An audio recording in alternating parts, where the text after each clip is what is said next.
நம்ம வீட்டு சீலிங்கா இது? இவ்வளோ அழகா இருக்கு. வீட்டை பார்க்கறது கூட நமக்கு நேரம் இல்லை. அந்த அளவுக்கு எப்ப பார்த்தாலும் வேலை வேலைன்னு வேலை மட்டும்தான் நடக்கும். இப்படியே படுத்து கிடந்து விட்டத்தை பார்த்து எவ்வளவு நாளாச்சு. ஆனா இது ரொம்ப நேரம் பார்க்க முடியாத. வெளியில போன இந்த மாமியார் கிளை வந்துட்டுனா அந்த வேலை இந்த வேலைன்னு சும்மா எதையாவது புலம்பிக்கிட்டே இருக்கும். சின்ன பொண்ணு, என்னாச்சு? ஏன் ஒரு மாதிரியா படுத்து கிடக்கா? இடுப்பு கிடுப்பு எதுவும் பிடிச்சுக்கிட்டோ? இடுப்பும் பிடிக்கல அடுப்பும் பிடிக்கல. கிச்சன்ல இவ்வளவு நேரம் கால் கடுக்கணும்னு எல்லா வேலையும் பண்ணினேன். இப்பதான் வேலையை முடிச்சுட்டு வந்து கொஞ்ச நேரம் ரெஸ்ட் எடுப்போன்னு படுத்து கிடக்கேன். ஓஹோ, அப்படியா? நான் கூட இடுப்பு பிடிச்சிட்டோன்னு பயந்துட்டேன். சரி சரி, கொஞ்சம் குடிக்க தண்ணி கோரிட்டு வாப்போ. இப்பதான் நான் சொன்னேன் கிச்சன்ல கால் கடுக்கணுட்டு. இப்பதான் வந்து சோஃபால படுத்திருக்கேன். நீ உங்களுக்கும் கால் கையெல்லாம் நல்லா தானே இருக்கு.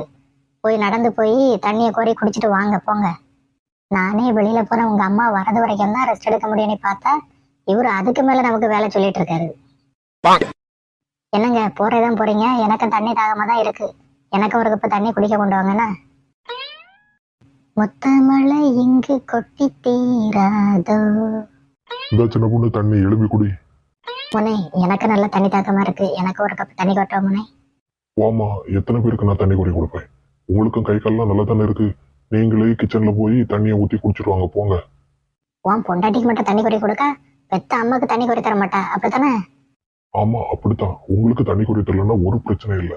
ஆனா இவளுக்கு தண்ணி கோரி கொடுக்கலன்னா சுவாறு தர மாட்டா. பொறனா சுவாத்துக்கு எங்க போகுது? அப்போ பெத்த அம்மையை விட உனக்கு சோறு தான் முக்கியம் என்ன? ஆமா, எனக்கு பெத்த அம்மையை விட கட்டுன பொண்டாட்டியை விட சுவாறு தான் முக்கியம்.